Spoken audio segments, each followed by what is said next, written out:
ধন্যবাদ এবং স্বাগত জানাই আরেকটি ভিডিওতে। আজকের ভিডিওটি একটি রিকোয়েস্টেড ভিডিও।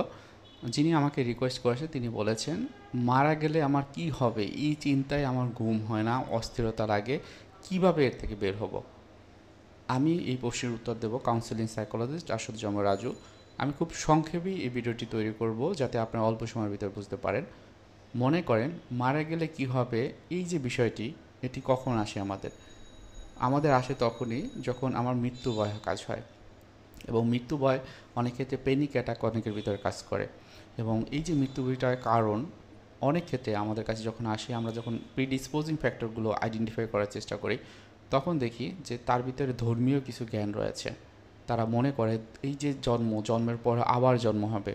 এবং সেক্ষেত্রে আপনারা অনেকে জানেন যে মুসলিম ধর্মে এক রকমের আছে আখিরাতের কথা, এবং হিন্দু ধর্মে রয়েছে পরজন্মের কথা।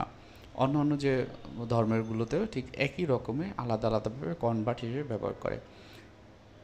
আপনার ভিতরে যদি ধর্মীয় কোনো বিষয় কাজ করে যে এই যে আখিরাতে বা পরজন্মে আমি এখন কোনো একটা ভুল করে ফেলেছি, যে ভুলটির কারণে আমাকে শাস্তি পেতে হবে, তখন কিন্তু আপনার ভিতরে অস্থিরতা কাজ করবে। অর্থাৎ যখনই এই চিন্তাগুলো করবেন দেখবেন আপনি অস্থির থাকবেন, আপনার ভিতরে মানসিক চাপ হবে, এবং একটা সময় দেখবেন আপনার আশেপাশের মানুষগুলোর সাথে আপনার সম্পর্ক ঠিক থাকছে না।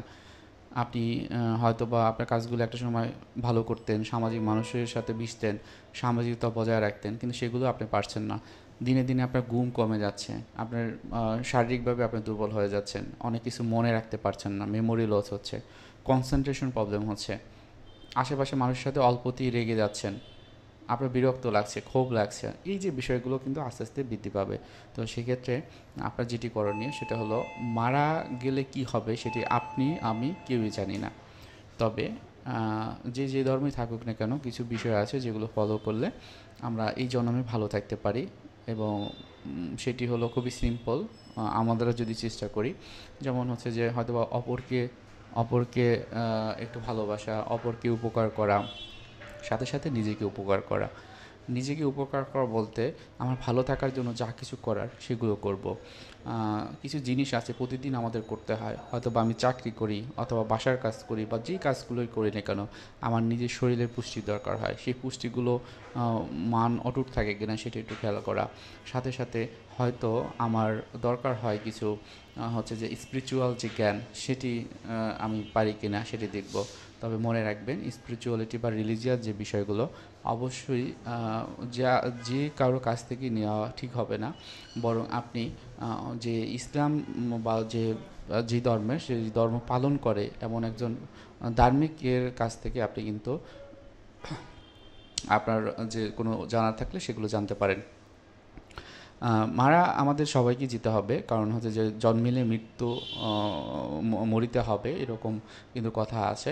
সুতরাং আমরা একটা সময় আমরা জানি না যে আমরা কোথায় ছিলাম, বর্তমানে আমরা এখানেই আছি, আমরা আমাদের লাইফ লিড করছি, কিন্তু ভবিষ্যতে বা একটা সময় আমি কোথায় যাব সেটিও জানি না।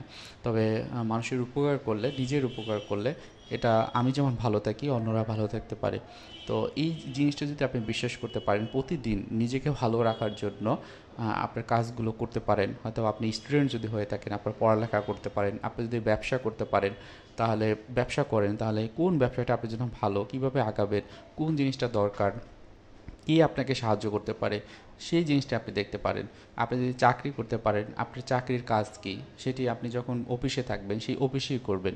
এবং কোনো কাজে যদি অন্যদের হেল্প দরকার হয়, আপনি একটু তাদের কাছ থেকে হেল্প চাইতেই পারেন, এবং একটা সময় হয়তোবা তাদেরকেও আপনি আপনার জায়গা থেকে হেল্প করতে পারেন। তাহলে কি হলো, যে এর মাধ্যমে দেখবেন আপনি সুন্দর একটা সামাজিকতার ভিতর থেকে আপনি আপনার লাইফটাকে লিড করতে পারবেন। তখন মনে রাখবেন, এই যে সুন্দর নিজেকে তৈরি করা, আশেপাশের মানুষের সাথে মেশা, এটাই হলো যে একটা নতুন একটা ওয়ার্ল্ড, নতুন একটা জগৎ। তখন মৃত্যুর ভয় কী হবে সেটা নিয়ে আপনার চিন্তা করার সময় থাকবে না। আপনার ভিতরে যদি বিভিন্ন রকমের ছোট ছোট যে স্ট্রোক আমরা বলি, বা কোনো ছোট ছোট বিষয়ে যদি আপনি যদি সাকসেস হন, তখন দেখবেন যে আপনার ভিতরে এই যে অস্থিরতা বা মানসিক ভয় বা মৃত্যুর পর কী হবে, এই জিনিসগুলো একেবারেই থাকবে না, আস্তে আস্তে কমে যাবে। নিজেকে অ্যাফার্মেশন করা, I am important, I am urgent, আমি আসলে যা কিছুই করি সবগুলোই আমি পারফেক্টলি করি, ভালোভাবে করি, তো এই বিষয়গুলো আপনি যদি বলেন, সেক্ষেত্রে দেখবেন যে আপনার ভিতরে একটা একটা শান্তি কাজ করবে এবং আপনি নিজেকে ভিতরে একটা কনফিডেন্স পাবেন এবং সেটি সেলফ এস্টিম আপনাকে বৃদ্ধি করাবে এবং তখনই আপনি যে কোনো কাজ আপনি মনোযোগ সহকারে করতে পারবেন। সুতরাং আশা করি আপনি মোটামুটি এই বিষয়গুলো বুঝতে পেরেছেন। এবং তারপরে যদি কারো কোনো সন্দেহ থাকে, কোনো বিষয়ে জানার থাকে, আপনার কমেন্টে জানাবেন। এবং আমি বলবো যে যে কথাগুলো বললাম এটা যদি দেখেন যে আপনার ক্ষেত্রে প্রযোজ্য হচ্ছে না কোনোভাবেই, এই যে মরার পর কী হবে এই চিন্তাটা আপনি দূর করতে পারছেন না, সেক্ষেত্রে অবশ্যই একজন কাউন্সেলিং সাইকোলজিস্টের কাছে যাবেন। সেক্ষেত্রে ওই কাউন্সেলিং সাইকোলজিস্ট আপনাকে প্রথমে কাউন্সেলিং করাবে, পরবর্তীতে সিবিটি বা কগনিটিভ বিহেভিয়ার থেরাপি, বিভিন্ন রকমের থেরাপিটিক টেকনিক রয়েছে, সেগুলো অ্যাপ্লাই করতে পারবেন আপনার জন্য। এছাড়াও ইন্টারপার্সোনাল রিলেশনশিপের ক্ষেত্রে বিভিন্ন রকমের আইপিটি যে ট্রেনিংগুলো সেগুলো করাতে পারবে। আপনার হয়তো বা কাপল কাউন্সেলিং দরকার হতে পারে, গ্রুপ কাউন্সেলিং হতে পারে বা ফ্যামিলি কাউন্সেলিং দরকার হতে পারে, সেই কাউন্সেলিংটিও কিন্তু তিনি করাতে পারবেন। সুতরাং প্রফেশনাল সাহায্য নেওয়াও আপনার জন্য দরকার হতে পারে। সবার জন্য শুভকামনা, আপনি ভালো থাকবেন। আমার চ্যানেলে যদি নতুন হয়ে থাকেন, আশা করব আমার চ্যানেলটি সাবস্ক্রাইব করবেন। আসসালামু আলাইকুম।